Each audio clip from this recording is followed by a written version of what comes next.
ora vi faccio una carrellata per farvi vedere tutti i più grandi personaggi che sono appartenuti alla massoneria.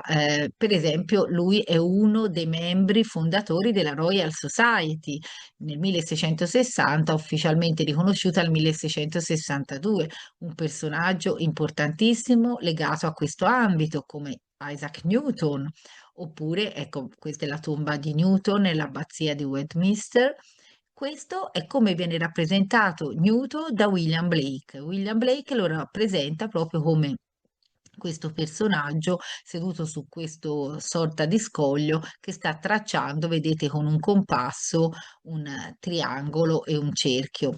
William Blake che fa anche questo capolavoro che è l'Anziano del mondo, in cui si vede appunto questo personaggio che non è altro che il Dio creatore che squarcia le tenebre, appare in questo disco di luce. Sohan, che fa la rotonda della Banca d'Inghilterra, anche lui affiliato alla massoneria. Watt, l'inventore della macchina a vapore, oppure, ecco, qui lo vediamo nel suo laboratorio, anche lui con tanto di compasso. E poi Voltaire, il suo monumento funebre si trova nel Pantheon di Parigi. Lui fu iniziato insieme a Franklin, Benjamin Franklin, nella loggia francese delle Nove Sorelle. Oppure, che dire, Christopher Wren è stato l'architetto della cattedrale di San Paolo a Londra, massone dal 1691, è stato tra l'altro l'ultimo gran maestro della massoneria operativa in Inghilterra. E uno dei motti principali, appunto, delle obbedienze è quello di innalzare templi alla virtù, questa volta non templi fisici, e scavare oscure e profonde prigioni al vizio. Christopher Wren con la cattedrale di St. Paul sullo sfondo, e questa è la cattedrale di St. Paul a Londra.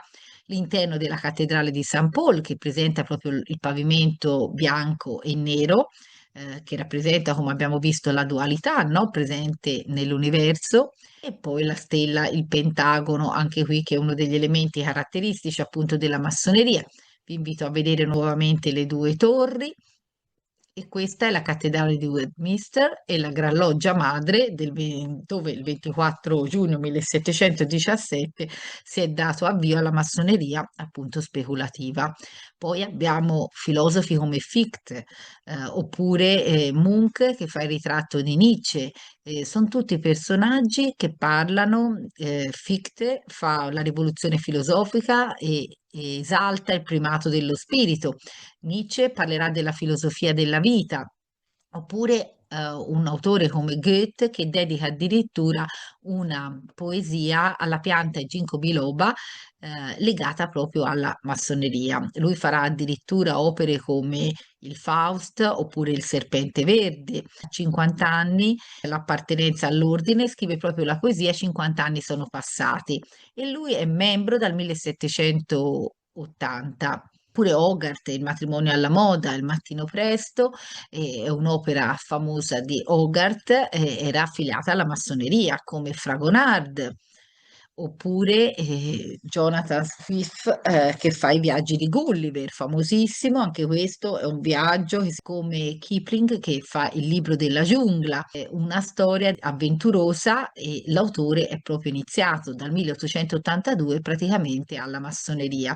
Lo stesso Andrea Piani che dipinge tutti i capolavori dell'epoca napoleonica, lo stesso Napoleone Bonaparte.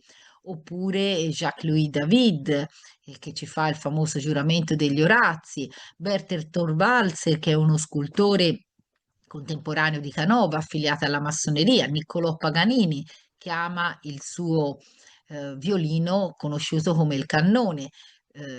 Beethoven, uno dei più grandi musicisti della storia della musica, era affiliato alla massoneria, come lo era per esempio anche Mozart. Mozart viene iniziata a Vienna nel 1784, e se voi prendete una delle sue opere, il Flauto Magico, c'è un simbolismo massonico dappertutto. E pensare appunto quanto anche la musica abbia influito. Oggi si usa come musicoterapia, no? Proprio perché anche Pitagora aveva detto che la musica influisce proprio sulla salute. E poi la posa del maestro del secondo velo che si ritrova in Garibaldi, in Mozart, in Napoleone, in tanti altri autori che qui vedete hanno la stessa identica posa. Un altro autore, musicista, Haydn, iniziato nel 1785, Franklin, famosissima la dichiarazione di indipendenza, fu fatta da 56 firmatari, 50 dei quali erano affiliati alla massoneria nel 1776. E che dire di Washington, il primo presidente degli Stati Uniti? C'è un obelisco in sua memoria, fu terminato nel 1884, che questo parte da base quadrata e quindi raffigura la materia e converge in un unico punto, quindi è il simbolo massimo dell'elevazione spirituale perché parte dalla materia, lo spirito sembra opposto alla materia, trovare questa unione tra materia e spirito non è altro che lo scopo, la finalità a cui tutti dovremmo in un certo senso arrivare. Qui lo vediamo George Washington rappresentato col grembiulino, squadra e compasso, l'occhio, il collare, la cazzuola e tutta una serie di elementi a considerare anche il pavimento appunto a scacchi. Re Edoardo VII, re dal 1901 al 1910, è il figlio della regina Vittoria e lui si trovò pensato a gestire l'impero coloniale più grande del pianeta e ha raffiliato anche lui alla massoneria. Giorgio VI del Regno Unito, che è stato re dal 36 al 52, anche lui affiliato alla massoneria, come il principe Patrick, duca di Kent, in veste da Gran Maestro della Gran Loggia Unita d'Inghilterra. E Simón Bolívar, liberatore dell'America Latina dalla colonizzazione spagnola, no? Anche lui un personaggio importantissimo, politico, come trovate anche Roosevelt. Tra l'altro il suo volto è scolpito nel Sud Dakota insieme a quello di molti altri, Washington, Jefferson, Roosevelt e Lincoln. E sono tutti presidenti rappresentati e tutti appartenenti alla massoneria.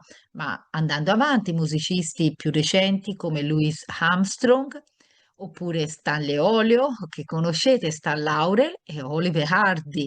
Non a caso, se vi capita di vedere I fili del deserto, è una commedia del 1933 in cui appunto partecipano proprio a un rituale massonico.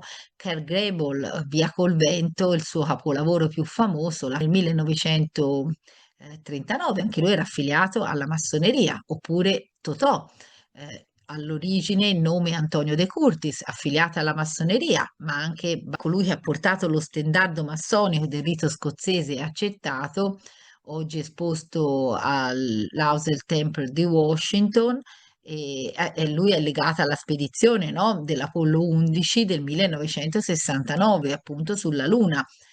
Fleming, l'inventore della penicillina, Antonio Meucci, l'inventore del telefono e quindi chiamato nel 1871 il telettrofono. L'inventore della penicillina, Fleming e Meucci, sono due scienziati importantissimi che sono affiliati appunto alla massoneria. Oscar Wilde, mm, il ritratto di Dorian Gray, il suo capolavoro più famoso, no? Edmondo De Amicis, che scrive il libro Cuore, un bestseller italiano, ma veniamo poi a Carlo Lorenzini, conosciuto come Carlo Collodi, che scrive Le avventure di Pinocchio. Se voi pensate a Pinocchio, non è altro che una parabola massonica, metafora della vita e di un cammino spirituale, perché il bambino è un pezzetto di legno che deve essere sbozzato, un po' come la pietra grezza, no? Che deve essere levigata e si troverà a delle vicende particolari. Dovrà lasciare tutti, per esempio, i metalli, quando come in massoneria avviene per entrare nel gabinetto di riflessione prima di fare l'iniziazione, cosa succede? Pinocchio è costretto a mettere, a sotterrare le monete. E poi vi ricordate l'iniziazione? Vi ho detto che avviene con una spalla scoperta, un pantalone sollevato e con un cappio a collo, tutta una sorta di simbologie sul quale il massone deve riflettere, no? Poi nel gabinetto di riflessione e chi accompagna, guarda caso, Pinocchio, anche nel campo dei miracoli, accompagnano un gatto cieco, perché il massone viene bendato, e una volpe zoppa. E quindi anche qui ritroviamo le simbologie, come quando si troverà dentro la balena, che non è altro che il gabinetto di riflessione, il luogo dove viene tenuto il recipiendario prima di avviarsi a ricevere l'iniziazione e diventare apprendista. Si trova un tavolino, non a caso anche lì, tutto buio, una candela, del sale e sono tutti gli elementi che trova proprio Pinocchio quando viene inghiottito dalla balena e ritrova poi il suo babbo Geppetto. Dopo diventerà un bambino per bene. Anche Pinocchio, vi ricordate, viene appeso col cappio al collo, qui è quando semina le monete e poi prenderà quella medicina amara, la stessa medicina amara che viene data anche durante il passaggio ad apprendista. Ma che dire di Peio, di questo artista che realizza i famosi puffi? Vi siete mai chiesti perché i puffi sono 99? Perché c'è il grande puffo? E perché, per esempio, c'è una sola donna che è Puffetta, oppure anche loro parlano in maniera molto criptica, no? Parlano usando il verbo puffare le cose